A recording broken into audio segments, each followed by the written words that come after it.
L'Empira, el heroi nacional.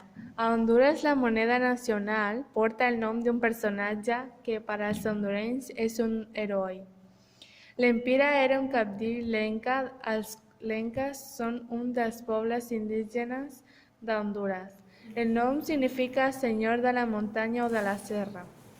L'Empira va viure al començaments del segle XVI, just quan es va produir la colonització espanyola del país. Ell lluitava contra altres líders del territori, però va veure que la invasió de tropes estrangeres representava un perill i una amenaça per als habitants del país. L'Empira va reaccionar amb rapidesa i va reunir un exèrcit de milers d'homes arribats de diferents pobles d'Hondures. En aquest exèrcit es va enfrontar als espanyols, tot i la resistència heroica dels homes de l'Empira. Les tropes espanyoles van acabar ocupant el país. L'Empira va morir jove.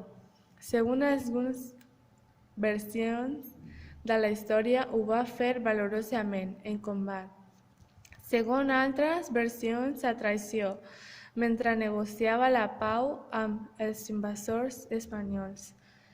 Sigui com sigui, el nom de l'Empira invoca a Honduras la defensa coratjosa de la pàtria.